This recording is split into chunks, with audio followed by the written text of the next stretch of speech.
Welcome to the Trail Chasers podcast. I'm your host, Dean Horwitz, and I'm excited to share this journey with you. Each week, we'll be hitting the trails with some of South Africa's most inspiring trail runners, diving into the topics that matter most and uncovering the secrets of this incredible sport. Lace up your trail shoes and join me on this adventure. New episodes every week. This week, Musa and I welcome Adidas Terrex athlete Marcel, or Macy Pacy as he is known, fresh off a win at Cappadocia, where he also set the record. Macy is a previous winner at UTCT, having won the 35K in 2021 and is tackling the 100K for the first time this year. Join us as we dive into all things UTCT and Macy's incredible trail running career. Hello, welcome. Hi, thanks. I don't know, do I call you Macy? Do I call you Marcel? Well, most people, except for like my grandma, call me Macy, so feel free to do the same. What does your grandmother call you? Marcel. Okay. With a German accent, obviously. So is your name legally, have you changed it to Macy Pacy? I have not, but I think I don't need to because everyone just knows me under the name Macy anyway. Yeah. So why would I spend energy on changing it legally? Exactly. Yeah, welcome to Cape Town. Although Thanks. This probably feels like home. So I wanted to have you on here, as we were chatting about before. Like, obviously you're an incredible runner. You've achieved some amazing things. So we obviously want to dive into that. But there's so many like different layers. Like you were saying earlier when we were chatting off air about your masters and the work you're doing in sustainability. And it really feels like you have such a passion for the sport and for the broader kind of things around the sport. So really want to dive into all of that, as well as obviously like your FTKs, there's the sky running as well, which seems absolutely absurd, like crazy, the heights that you kind of get to over there. And then obviously, as you said, like your masters, the work you do in the outdoor kind of space, your work with Adidas and your sponsorship. So welcome, and let's get it started. Great. Musa? Yeah, I think. Welcome. Yeah, thank you. It's nice to be here. I mean, I've met Macy a few times last year. Tried to run with him. Tried. Being the operative word at Otter. Tried to chase him. Yeah. He just disappeared. So yeah, it's nice to share the space where he's not running. Amazing. And yeah, Musa, I'm glad to finally have you here, and it's nice to have you in a calm space for a change, rather than the frantic energy you put out at the races. And obviously we're doing a UTCT special, so very, very keen to obviously chat about that. Let's get into it. So trying kind of like a new thing with these podcasts, and because someone said to me, like, you need to connect more with the kind of the trail running space. So I want you can close your eyes if you want. Mm-hmm. So I want you to imagine you're at any trail race, or, take us back to Cappadocia.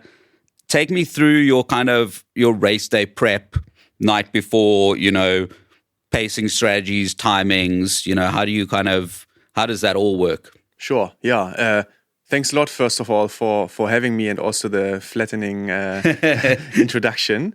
I'm flattered, really. Okay, so race day, or the evening before, I try to avoid. I mean, like, sometimes life gets a little bit busy, or usually it is, and like pre-race, I try to like shut this all out, make sure I get as much rest as I could possibly get, and also to just relax my mind and get mentally ready for what's about to come as well.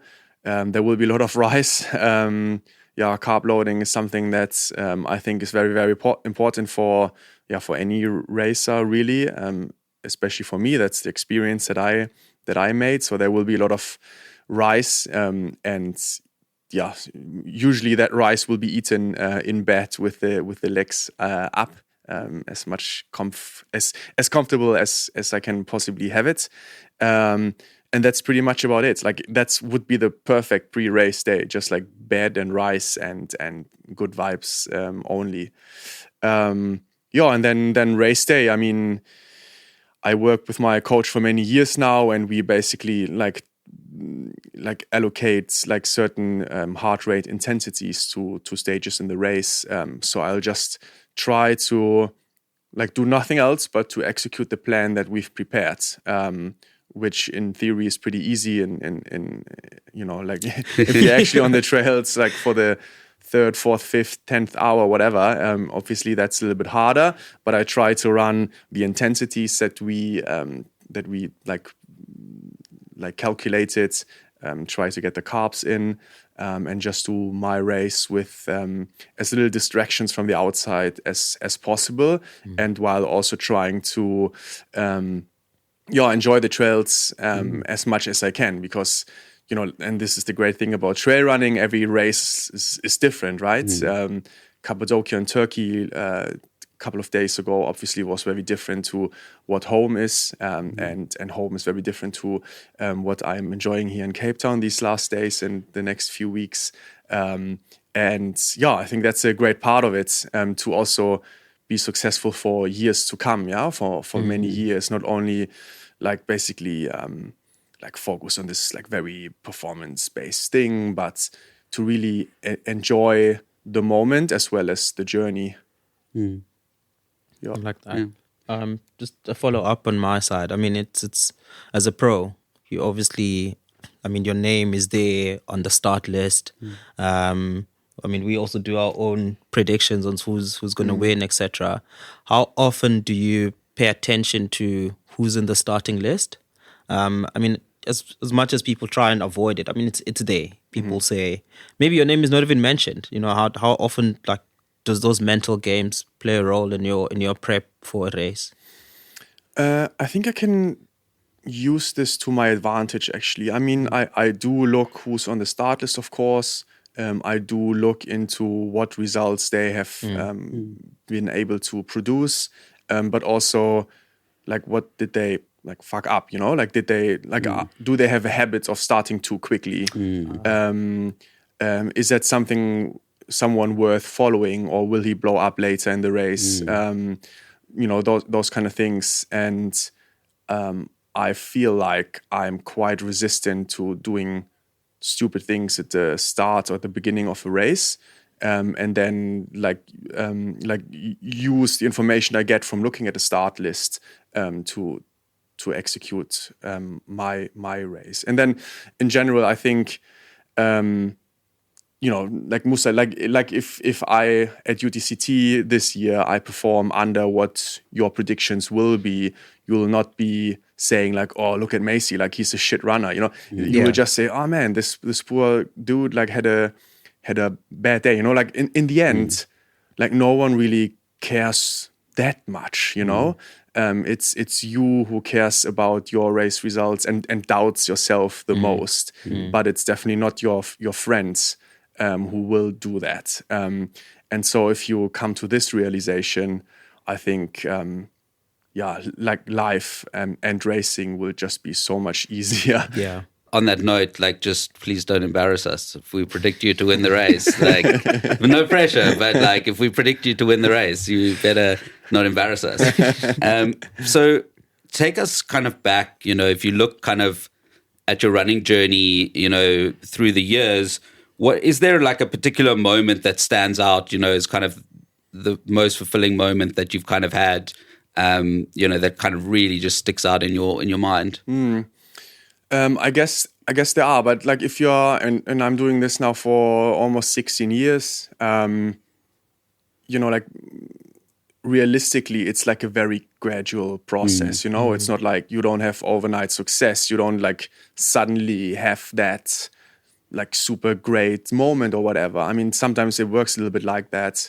But then, you know, like it's up and downs like all the time. And like, if you like look at the big picture, it's just like a constant gradual incline of success, really. But yeah, I think there are a couple of things that kind of stand out for me, and I like to look back at those. And my win here at the UTCT 35 2021 was definitely one of them. And that was great. And back a little bit further back, there's me being able to work with Adidas Terrex, joining that team, which allowed me access to so many great athletes out there from who I've learned so much, and who are now like my best friends, and with whom I like travel the world and enjoy the trails everywhere, which is absolutely fantastic. Then there's a German championship that I won a couple of years ago, which stands out for me as well, because I mean the race was okay. My time was pretty okay on that course.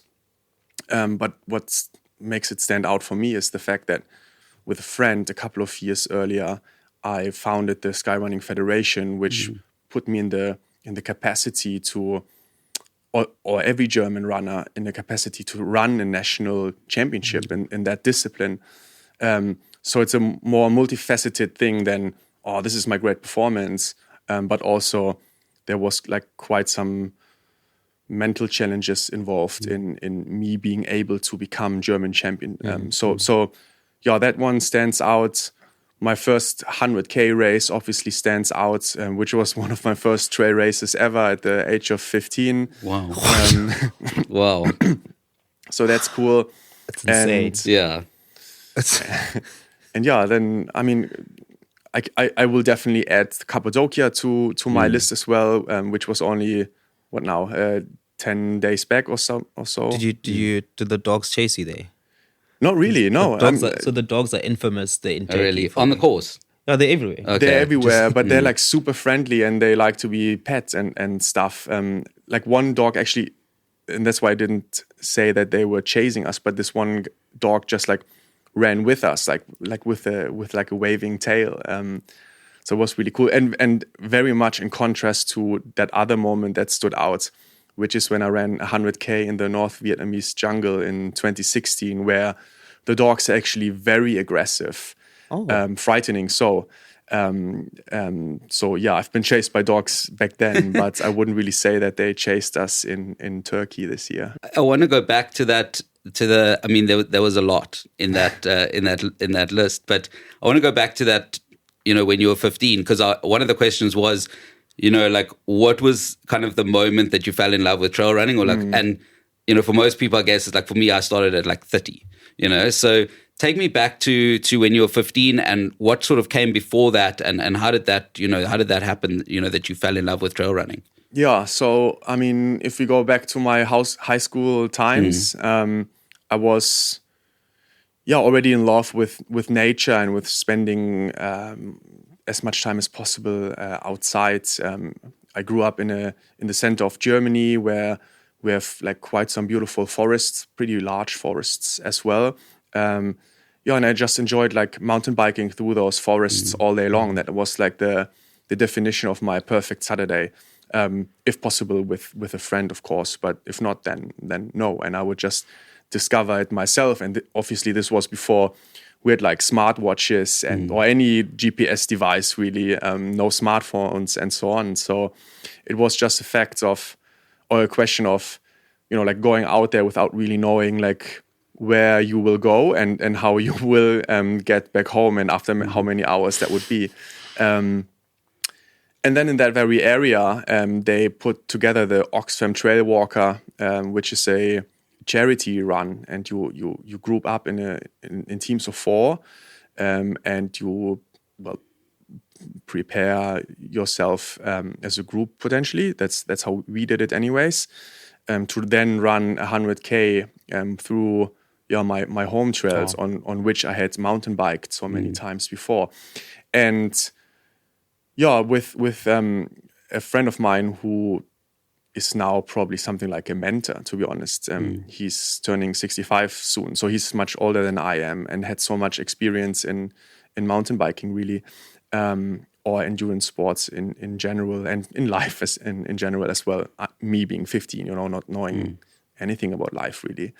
So the two of us, we gathered 2 more friends, and then we would prepare ourselves the whole summer to run 100K, and it was not necessarily the race itself, which was fantastic, but the journey to get prepared for that race and like spending time with these 3 friends, which are to this very day are still like very close friends of mine after an adventure like that, of course, it doesn't surprise anyone, I guess. But yeah, that journey, me being 15 and like being surrounded by these amazing people and going out there, and we did like pretty well, and we prepared ourselves very well, like training overnight and all these different things. And that journey really, me being 15, I think it kind of to an extent like defined who I am today, and the fact that I am so much in love with the trail running sport. Sure. What were you doing when you were 15, Dean? Jeez, I hated anything to do with sport. It was. I think it scarred me enough to make it that it was like 15 years I would refuse to do any sport. So it was definitely the opposite of your kind of experience. Well, don't get me wrong, I still did the things that like a typical 15-year-old would do. In Germany, that includes drinking beer, especially at 15. Yeah, nice. I gave up on that mostly. Just because like over the years I started like loving the sport of trail running even more, and understood now being 30 that like drinking and partying and trail running doesn't really go so well. And just made the decision that like for me trail running is so much more meaningful obviously than partying. After that kind of experience, was it like, oh, this is something I want to do with my life? Was there even like a concept in your mind of like being a professional trail runner? And was like that the goal then? Or was it just like, oh, I enjoy this, I'm just going to see where it goes? Yeah, man. I mean, I maybe I wasn't enough of a dreamer back then or whatever, but like I didn't, like I would never think that this was in the cards. I'm absolutely sure this is what I would have loved to believe where this all leads, but I think it was. I didn't think that this was gonna happen really. I was about to do my A levels and go to university, which I did. But if you had told me back then, like, hey, like you will actually like be a professional runner in a couple of years from now, man, I would have been frothing. But I did not believe that this would be possible really. I mean, back then, to be honest, like look where trail running was like 15, 16 years ago, it was at a completely different spot, whereas it is now. I mean, how many professional runners, trail runners were there 15, 16 years ago? A handful only. And I would not think that I would be one of them. It's actually what I wanted to ask you is, how have you sort of seen the trail running scene develop as you've kind of developed? And has it been a kind of, I guess, have you kind of charted the same kind of journey that as the sport has grown, you've obviously grown, and have you seen kind of similarities in that? Yeah, for sure. I mean, I think at some points I was just like at the right time, at the right spot at the right time, really, because just 2 years after that 100K race that we just talked about, I would start my dual study program with Adidas. I was like still, like a what you would now call like a hybrid athlete. So I did mountain biking just because this is my first love of sports, really. I was doing a little bit of obstacle racing. That kind of sport like came out of nowhere at that point in time. And just like running, which where I grew up just meant trail running, really. Then like I started as a dual student with Adidas, and got to look into the development of trail running shoes, the product management side of Adidas Terrex back then. And I mean, then like people understanding who I was and me obviously delivering some more results then really just led to, because I already knew the people who like handled sponsorships back then, and the team consisted of like 3-4 trail runners at that time. Now we are like 40 or whatever. But anyways, I think like then it started like as an ambassadorship, and I got like some products on hand. And again, like look at the product that we were wearing back then. I mean, the speed, like people would run in the speed cross, unimaginable like now. Like look at the super shoes that we now have for the trails. So yeah, like brands developed a lot. Adidas Terrex developed a lot, and I think I did not only develop with the general sports of trail running, but also with the brand of Adidas Terrex. And yeah, like we've been like growing like hand in hand ever since. We now have products that really cover like the whole field of trail running, which is like so diverse. One of the things I love the most about trail running, right? And we talked about it, like sometimes you run in the Cappadocian desert, sometimes you run in the almost jungle-like forests in South Africa. You run in the snow, you run on like rocky ridges, whatever. And there's product now for everything, and we have like huge series, like race series out there now. And so many brands and even more brands entering the field, and so many athletes being sponsored by those brands, so that like more and more of us can now live from it. And yeah, I mean, I do look at the development critical, but like in general, like looking at the big picture, I think the sport is moving in such a great direction, and I'm super happy to be part of that development, really. Yeah, I think I just have I think you said you started business. If you look at the road running and the trail running scene, from a business perspective, brands are investing more in like road running. You'd see like big companies putting a lot of money, but I think now we're starting to see businesses and companies and brands putting money into trail running. Yeah. What do you think from a business perspective that is now coming up to business to say, actually, maybe we should pay attention to these guys?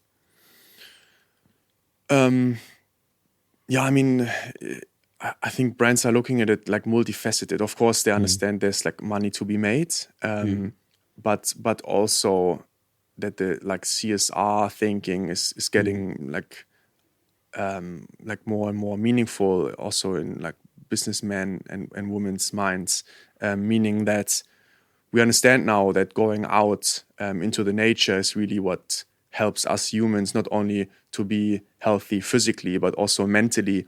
And this is also something that brands out there consider. And it's definitely something that I also noticed for myself. And so like me and my fellow runners and every one of us here sitting, trying to inspire others to go out there. And brands kind of like underlining that storyline of yours is something that I think like moves us as a human species into greater direction. I mean, here in Cape Town, this is especially where you can notice the benefits of it. Like with different communities. Basically gathering mainly at sports, especially trail running, I feel, but I might be wrong. This is fantastic, and I think we can use more of that as a human species in general. Yeah. And tell me, is there any kind of moment that you faced, kind of like quite a challenging moment in your career, and how did you kind of like learn from that moment? I think there are like many ups and downs for all of us, which, is like part of adaptation or personal development, I would say, and a necessity in life, really. So there was like an injury, of course, that really held me back for a long time. Almost gave up running, really. Sure. It was this calf pain, I went to so many different specialists, and like no one really could help me figure out like what it was, where it came from, and how we could heal it. And I was almost gonna go back to like mountain biking and saying, okay, like then this is it, like I can't run, but I want to be out there. So if it's not running, then it's something else. But like what I learned is that like nothing is impossible, as stupid as it sounds. But I was training maybe 15, 20 hours at that time, which I couldn't because of that injury. But then if you really love something, then you just got to spend the same time and energy on figuring out what is wrong and how to overcome it. Yeah. And eventually I did figure it out. And now I'm here and I did come back stronger. That is like one of many stories that I could tell. I broke my arm on Clove Corner last year, which was obviously also quite a bummer. It was 2 weeks out from UTCT last year. So that remember that incident very well. So that wasn't great. And then some much more intense like personal things that my family had to go through like last year really. But yeah, this is part of life. This is part of our journey, and it even if in the moment it doesn't look like it, it will definitely make you stronger. Looking back, what I guess is trail running kind of, does it help to deal with those challenges? Is that feeling of kind of being outside? Obviously, if you're injured, you can't trail run. But with the other kind of challenges you face, has trail running like helped you kind of process and deal with that? Yeah, for sure. So, I mean, what I was just referring to in a very unspecific way was that after like a long sickness, my dad passed away like pretty much exactly 1 year ago. Sure. So while I was already in Cape Town last year, it became clear that he was not going to make it. And so I went back home to see him some last days and be there for my family, obviously, and organize like everything that had to be organized. But instead of like just crawling into bed and not doing anything, I did forget about UTCT 100 very quickly, which I was planning to run last year already. Obviously, I had to diverge from that plan, and even when there were many other things that like took away so much energy, obviously back home, and like weather was miserable at home at this point in time, like gray, 4 degrees, rain, like every day, all day. So I forgot about like threshold training and so on for a while, or VO2 max training or whatever, and I just went out there to like help me process all this.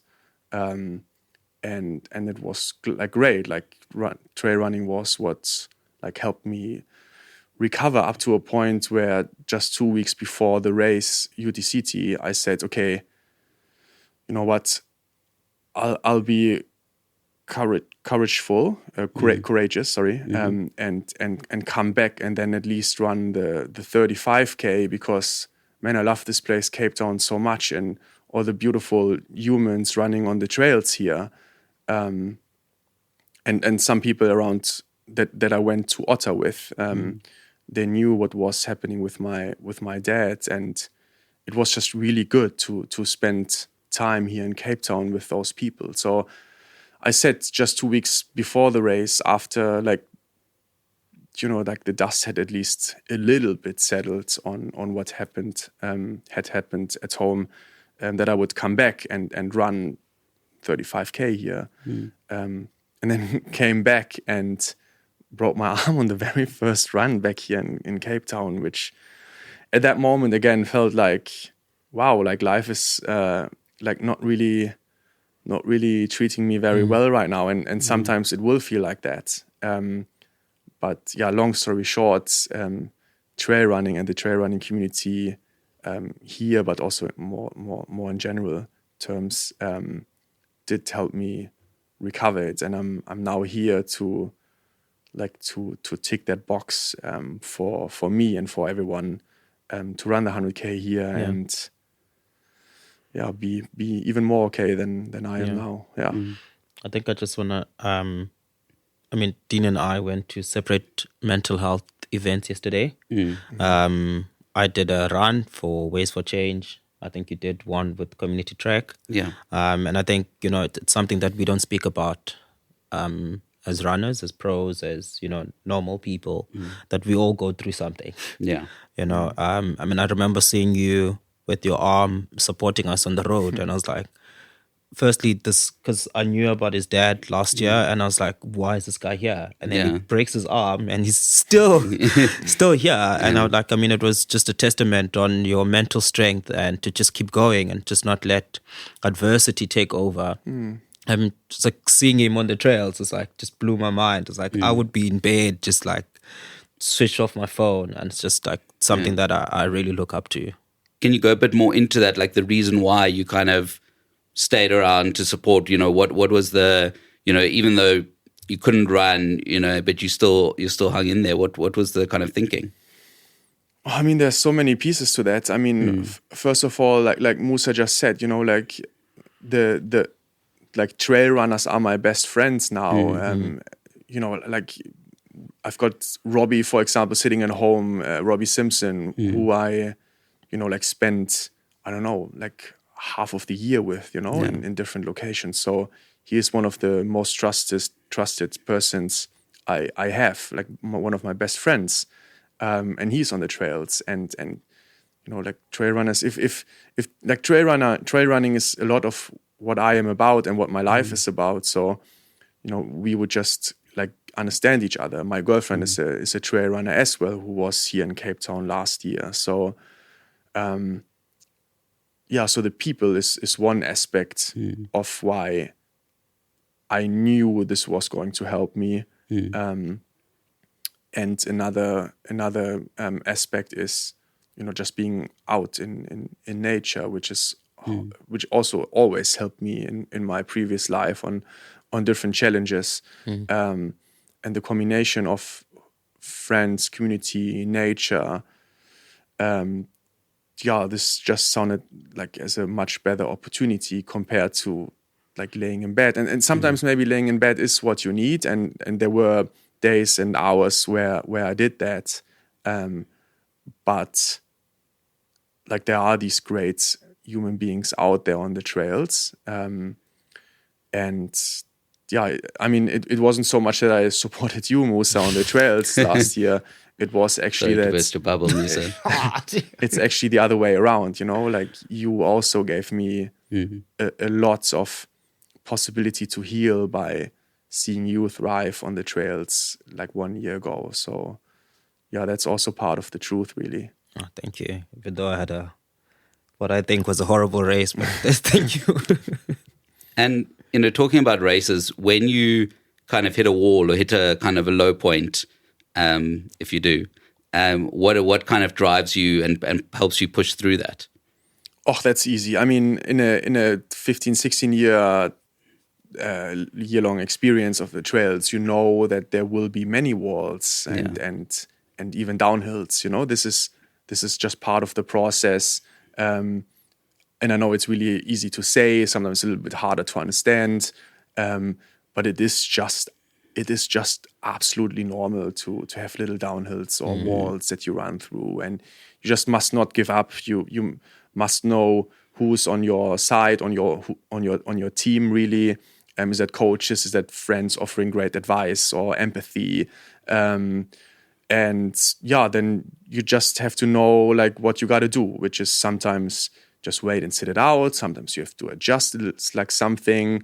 But the first step definitely is to just understand this is just part of the process and you will get out of this.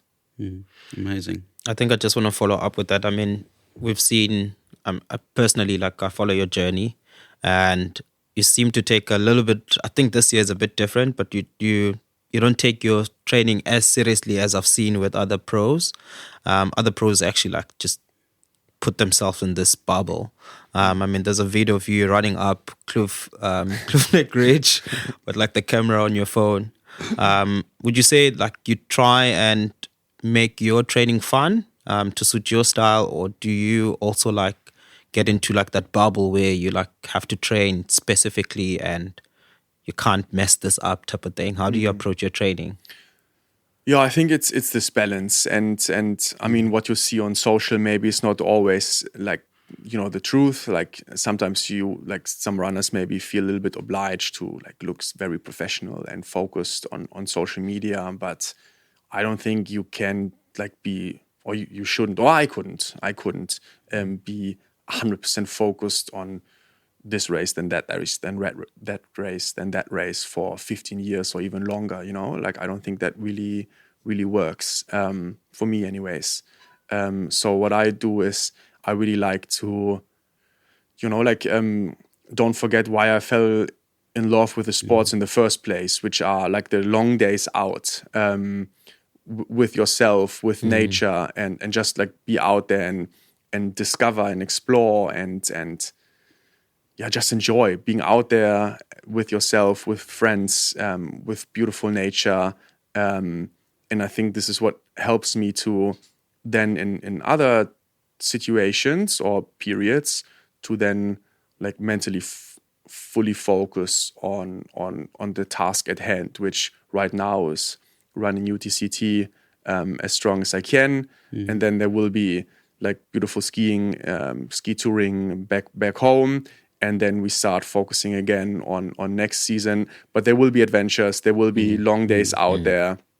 There will be long runs with friends where it will matter less if my heart rate is 3 beats higher or lower than what it ideally would be.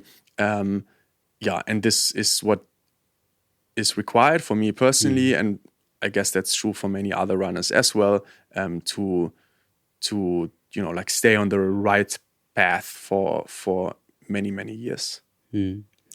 And you talked a bit about nature. What kind of gave you that love of nature, and what is it specifically about the nature? And then also, does that kind of help your trail running? Do you think that gives you a bit of an edge that you're just so in love with like being outdoors? Yeah, I think it's what always like what made me fall in love with sports or trail running specifically, or endurance sports specifically in the first place. Being out there, just like every single time, it just feels like I'm supposed to be here. This is making me feel better. Like all the problems or struggles that I might have had before the run or bike rides, they're just like quite far away right now.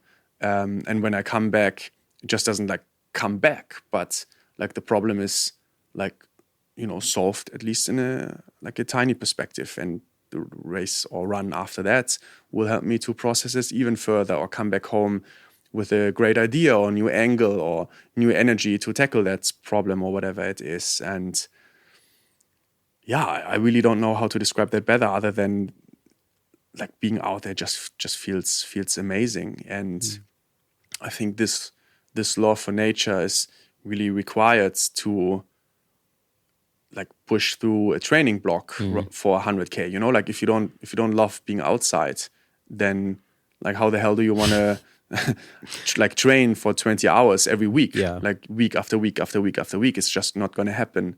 And also the race, like, I mean, running 100K, like it will feel tough at some point.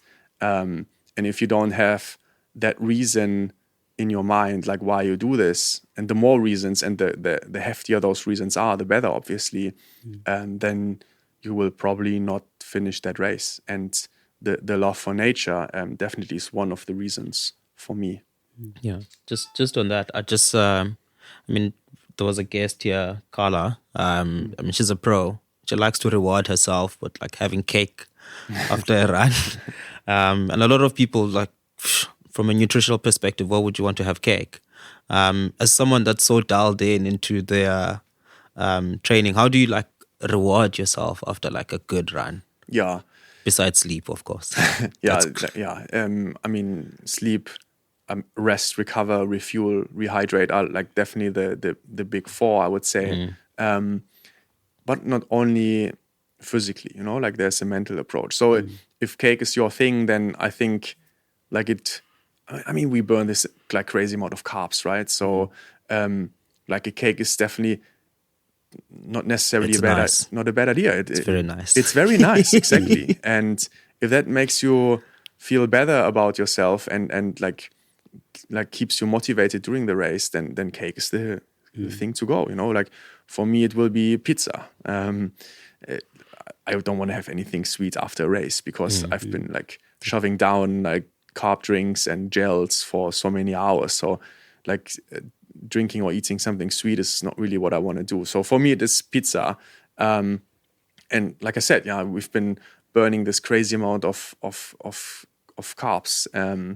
So like a pizza is probably like not a bad idea, like just speaking like physically, just to like replenish what you've been burning. And then, like you said, there's this mental aspect of it as well. You've been pushing hard. That was hard for you mentally as well. So make sure you feel mentally great as well. And if cake or pizza is what makes that happen, then I don't see a reason. I actually see a reason to definitely do it. I think the aid stations should include some sort of pizza or a cake somewhere. I couldn't do that, but my stomach is very sensitive. So I wouldn't, like, as much as I love pizza, I would probably not have it 80 kilometers in the UTCT. But I will have it like an hour or two after the race. I think I want to jump on that, Dean. It's like, because I also have a very sensitive stomach. Last year I bombed out because my stomach just wouldn't take anything. The legs were like, let's go. But I know, the stomach is like, it's so bad. And, I've been very lucky to work with a few brands that have, been willing to help dialing up my nutrition. And you spoke about earlier, like how you're so into your nutrition, and what do you think for you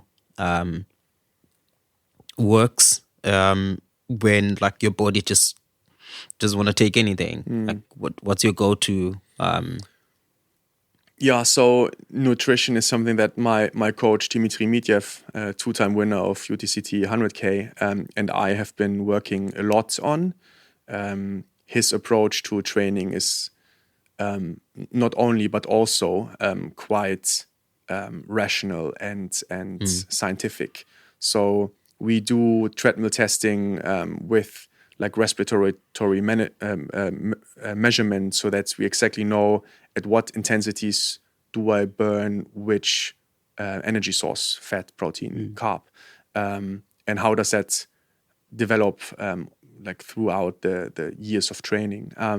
So I know what I need to get down, and for all of us, it's usually, or most of us, it's usually the maximum amount that your gut will be able to handle.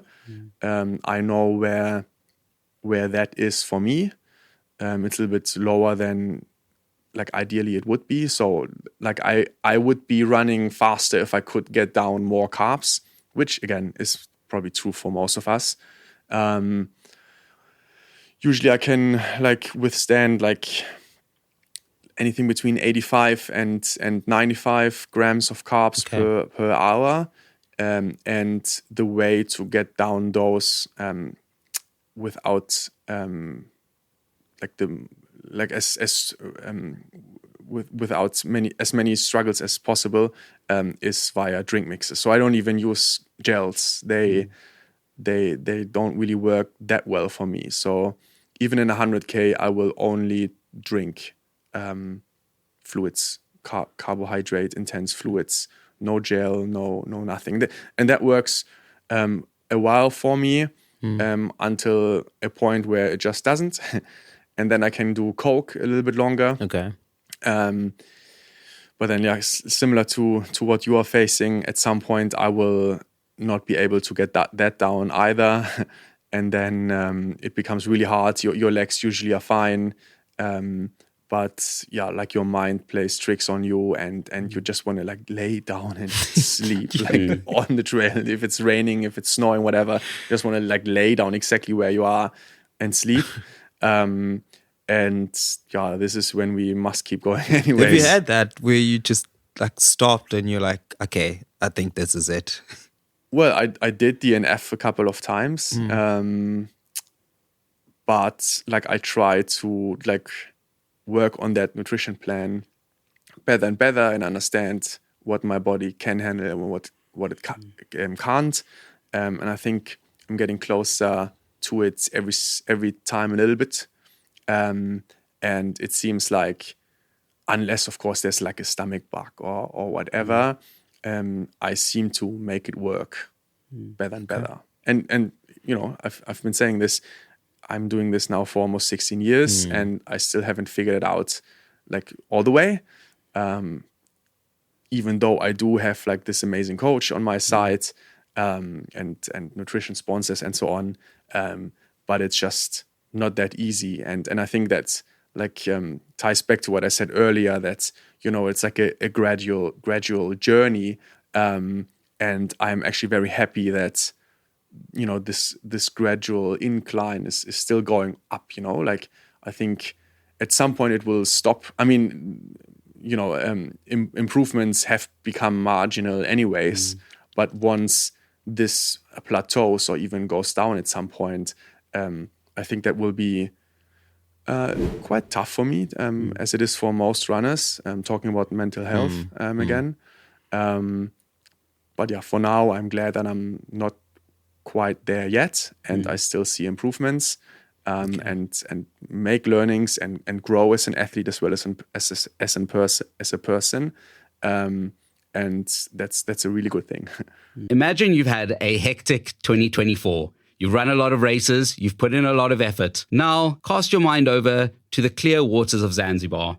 Beyond white sand beaches, a dial sails across the horizon, and there you are, chilling in your hammock with your well-deserved rest for a hard-earned 2024. Want to make that happen? Check out Luggage Warehouse's Black Friday competition. One lucky shopper will win a return ticket to Zanzibar worth 9,000 Rand. Or you can trade it in for 4,500 Rand in cash, which you can use towards your race entries, your nutrition, or your gear for next year's running. Any purchase, big or small, gets you in the draw, and it's easy to enter.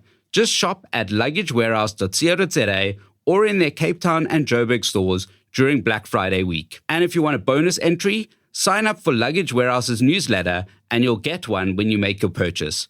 Head over to luggagewarehouse.co.za/Zanzibar for the details. T's and C's apply. And in terms of like aid stations in races, you know, do you have a one strategy that you always kind of go with, or is it kind of very much race dependent, looking at conditions and things like that? Would you put together a plan? Yeah, so it does obviously depend on like how hot it is, like how much will I sweat. This will give me information about how much sodium especially I will need to intake. But like the base is, I know I can get like in the beginning of the race maybe 95 grams per hour in of carbs, best if only in as a drink mix, carbohydrate drink mix. So that's basically the base, and I like try to exactly measure onto which aid stations I need to have like how many milliliters of this and that drink mix, and then potentially spice it up with like salt tablets, additional sodium. And that's pretty much it, because I know I can't make it more let's say complex, because my stomach will just not be able to handle it. Yeah. And you know, going back to the sky running, you know, I think a lot of people, especially in South Africa, we don't really understand the concept of it. So can you kind of explain? Like every trail run of yours is basically a sky run. Yeah. So it's actually funny. Yeah. So tell me, I think let's take it back. So look, what is sky running? You know, and what kind of appeals to it of it for you? Yeah, I think the textbook definition of sky running is that it's like very steep. It will require you technically to run above 2,000 meters at some point of the race, and it can only be like so and so many % on like jeep tracks and so on. So it must be on trails, obviously. And rather than in some other races where you run around a mountain, sky running, again, textbook definition, like goes up to a mountain and then back down a mountain. Okay. So I guess that's what sky running is textbook wise about. In practice, it will be more it's super technical terrain, and yes, it's like a little bit steeper. Which is, again, like I wasn't kidding just now. Climb Platteklip. Yes, I mean, go up Platteklip, run around Table Mountain. Honestly, even run contour path. And this is what like some of the sky races in Europe will look like. Some of them are a little bit more technical than just contour path, but except for the 2,000 meters above sea level, I don't see why like Cape Town couldn't have a sky race.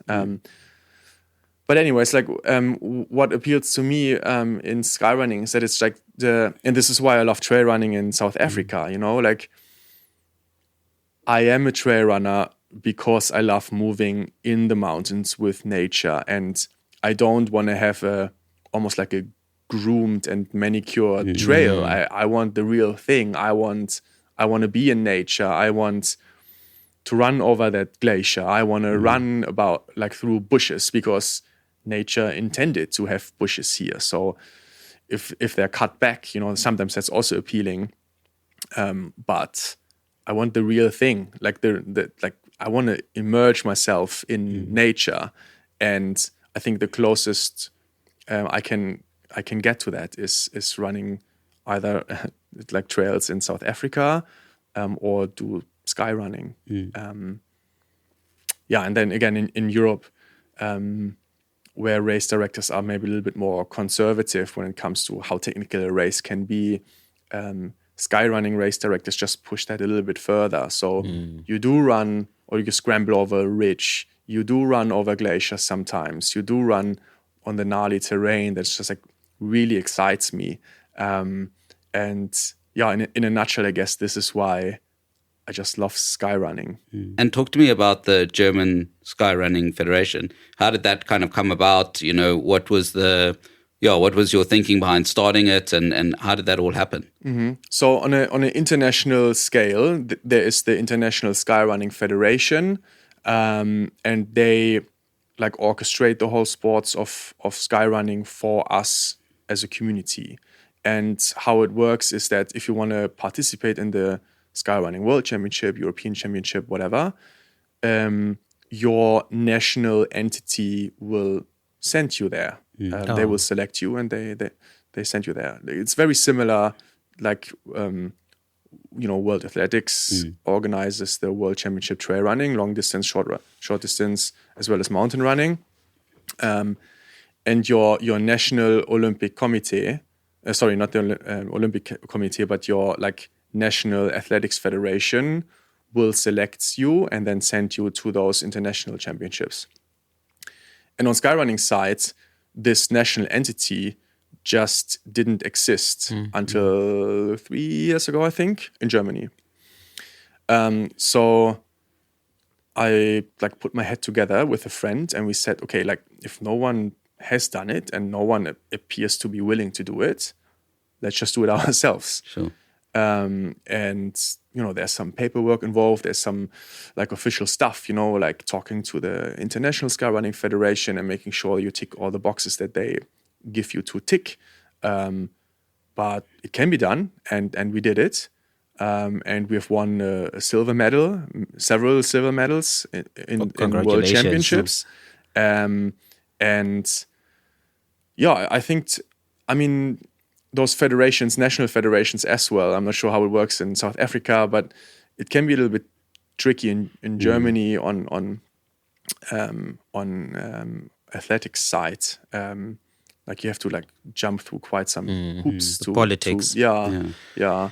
And then you need to pay, and then I don't know, like people. I just don't want to talk badly about anyone, but like I felt now we are like this two-person band, and I think we can do it differently. So if you want to run in the international skyrunning, in the World Championship of Skyrunning as a German, you basically just need to like show to us, obviously, that like your performances are on spot, but you don't have to pay money. You don't have to like jump through any hoops. You don't have to do whatever. Like if and we try to structure this as much as possible, like so that it's not like I bring all my friends to the World Championship, but there's some rules that we put out there for everyone to see. it sounds self-explanatory, but it actually is not. Like, here's the requirements that you need to fulfill, and once you do, and you're a German national, like you have a German passport, then yes, we will send you happily to the World Championship or Continental Championship. Nice. So that's a little bit how we do it. Of course, we're still facing like many issues, but I feel we are doing something for the community, and yeah, that feels great to give back. I think that's a brilliant thing. I mean, congratulations to you, and hopefully the Olympics will recognize trail running. I think the guys like at Golden Trail and you know what you guys are doing is like really bringing trail running to the spotlight. Yep. And hopefully we can see it on the next Olympics. Yep. That would be nice. Yeah, I agree. Yeah, it's not without critics, you know, of course, but I don't really see why an Olympic like being included in the Olympic Games would not help the sport of trail running. Absolutely. Talk to us about South Africa.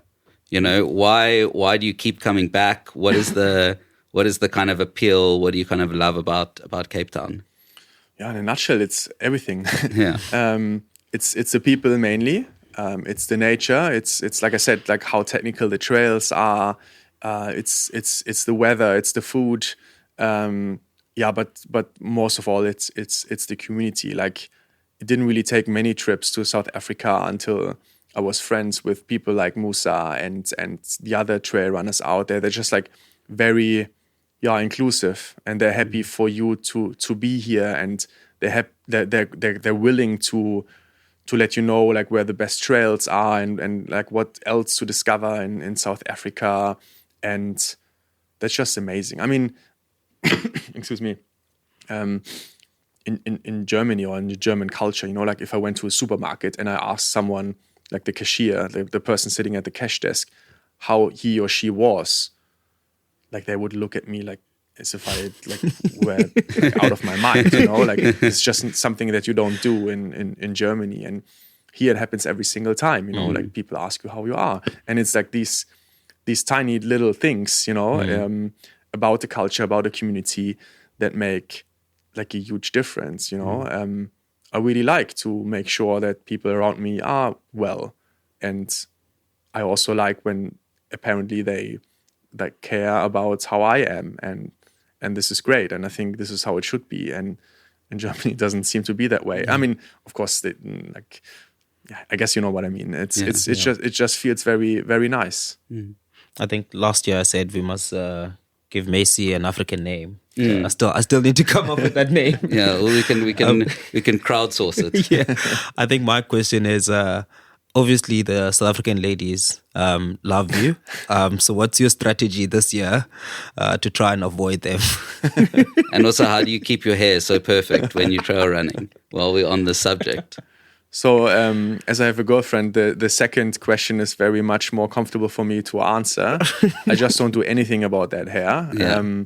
I just like sweat into it and I just like wash it a little bit, but I don't groom it much. I don't use a hair dryer. I don't use like fancy product.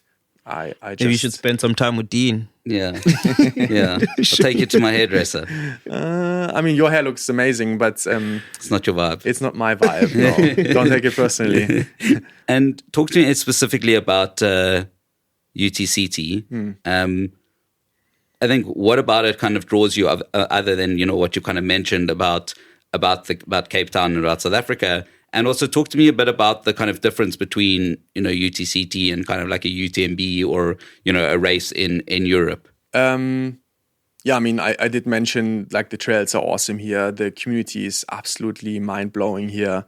But also if you look at it, I mean, yes, we have great races in Europe as well. But firstly, what I love about trail running, and I think I've also mentioned this, the diversity of trail running, you know, like trail running can be everything from a VK to 100 miles or even longer. It can be everything from running in the desert to running in the jungle and everything in between, like on glaciers, on rocky ridges, whatnot. This is all trail running. And yeah, Cape Town trails are very specific as well. And what you have here, and you don't really have almost anywhere in the world is that you have like this huge city and the ocean and the mountains right next to it. Like this is such an like unique thing. Like you have that. I was trying to like gather this. I think you have like a couple of places in the States. Maybe we have something like that. You have that maybe in Hong Kong, but like it's a very short list of places that can offer something like that. And this is absolutely amazing. Like the things that you can do here. Like the other day we snorkeled a little bit right after a run, and then you have like all the great things that a city also offers, like a studio where you can record a podcast, for example. And this is something that Chamonix can't offer you. This is something that Zermatt doesn't offer you. There's only very few places in the world that do offer all this, and this is absolutely amazing. Yeah, it's incredible. Talk to me a bit about the different distances, I guess, at UTCT, the different races that you've kind of run there. And I guess a broader question, do you kind of find that you have a specific distance, or are you working up to the 100-miler, or is there kind of a favorite distance that you find that you're kind of perfect at? Yeah. Like obviously at UTCT you have everything from 22K all the way up to 100 miles, which is fantastic. And again, just underlines the fact that trail running is so much more than running 100K or 100 miles or whatever. It's more than that, and it requires different athletes to do this or that. And yeah, I have experienced both the 35 as well as the 55 here in Cape Town. And yeah, like I said, I was planning to run the 100K last year here. I couldn't, but I'm back at it this year, and I'm super excited about that. And now I forgot what the other question was. Just distances you kind of run. Yes, yeah. So I have done the 35 in 21, the 55 2 years ago, nothing last year, 100K, fingers crossed this year. And yeah, for me personally, I always, because I have this sensitive stomach, so I always thought the longer distances are probably nothing for me. So I stepped down a little bit. Like I said, like when I was 15 and a little bit younger, I did run 100K. I've done so, I think, in total 8 times by now. But the last couple of years, it was more like marathon distance or even shorter, like anything from like 3 to 6 hours, let's say. And then like even those were like tough for me because like you burn so many carbs, and then like uptaking that amount of carbs is really hard because you still run so intensively. Yeah. So I did what, together with my coach, obviously, something that like sounds very counterintuitive. Like if the short races are or like the middle distances, let's say, maybe don't work, especially in the end because I run out of fuel. Let's just go up in distance, which again like sounds super counterintuitive. But if you think about it, the amount of or the ratio of carbs versus fats are a little bit better for me with someone like with a sensitive stomach. I will burn more fat and partially less carbs. And also the intensity is a little bit lower, obviously, in the long distances, meaning that uptaking a specific amount of carbs is a little bit easier for you as well. And luckily, with all the like scientific measurements that I did with my coach, he agreed that metabolically this is a little bit like it's a little bit more natural to me for me to run those distances. And again, you know, as someone who just like loves to be out there in nature for a long time, I also feel like the training for the longer distances suit me much better. I just have much more fun in that kind of preparation. So yeah, I stepped up just this year from 3 to 6 hours to, you know, like the 80K, also did 100K this year once, and will do it again, fingers crossed. So yeah, this is what I'm looking at right now. I do think I want to do 100 miles at some point in time. If I will do that basically with full focus and will do that regularly at some point in time, I don't know. But it's definitely something that I want to experience at least once in my running career. Yeah. Just on that UTCT questions, let's see, we're running out of time.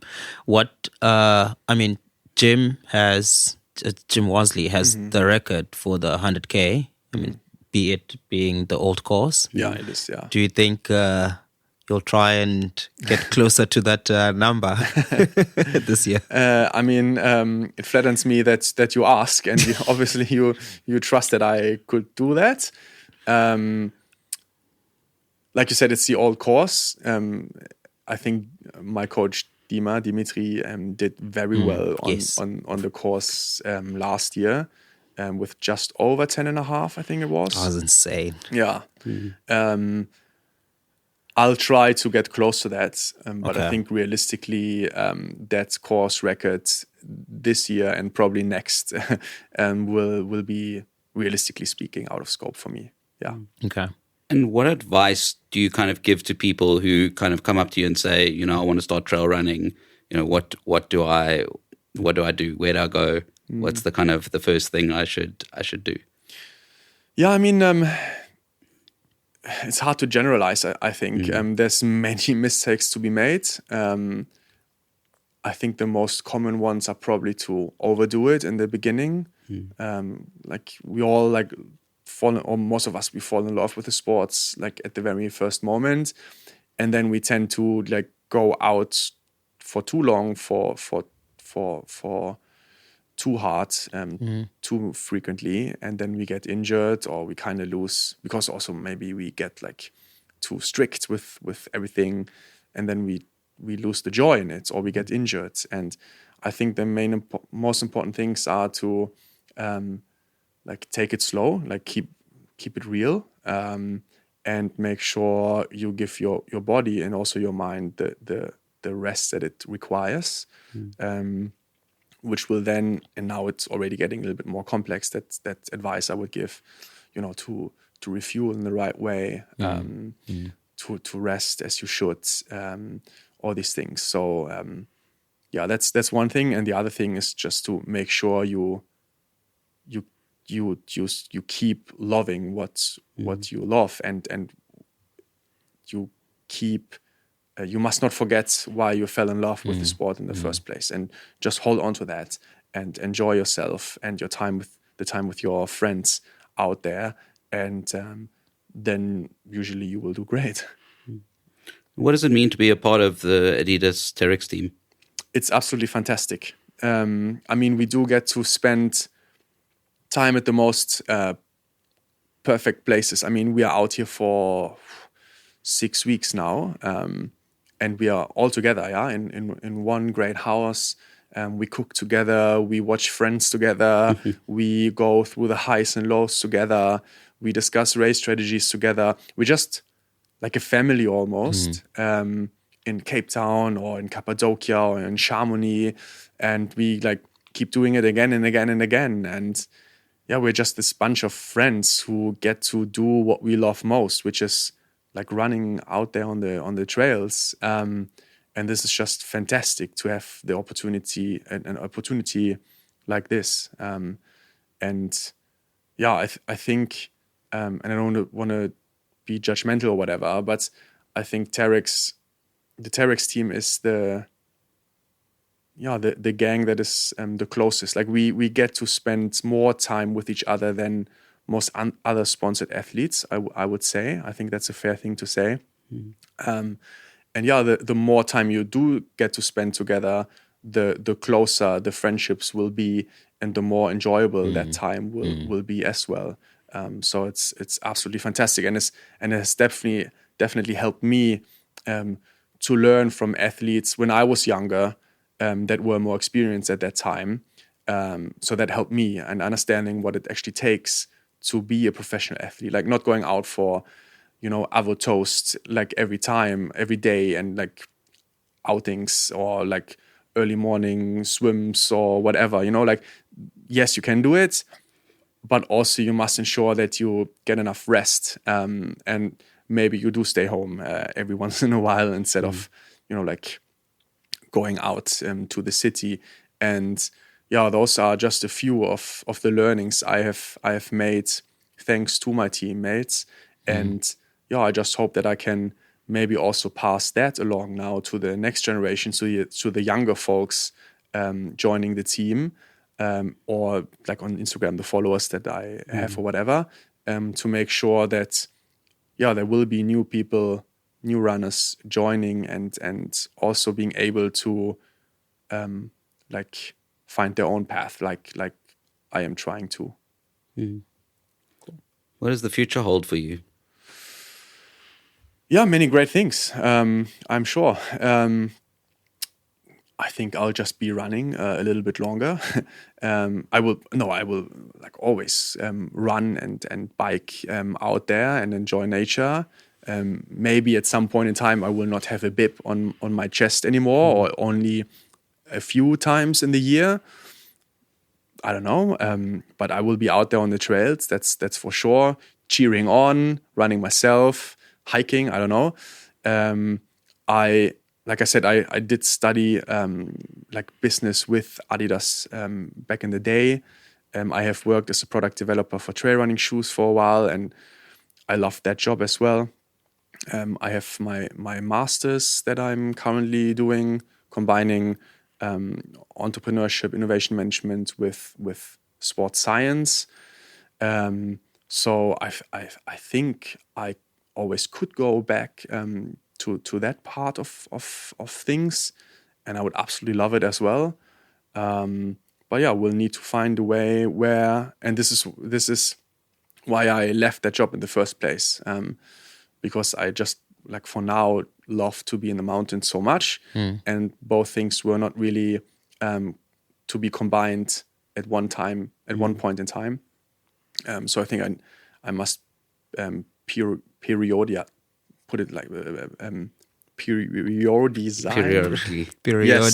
Yeah. Thanks. Do that. Enjoy the mountains now, and then find my way to still enjoy the mountains, but also have like what most people would call a real job. At some point in my life again. Yeah. Yeah. I think that's the dream, right? Yeah, exactly. That's the dream. Yeah. A final question from me.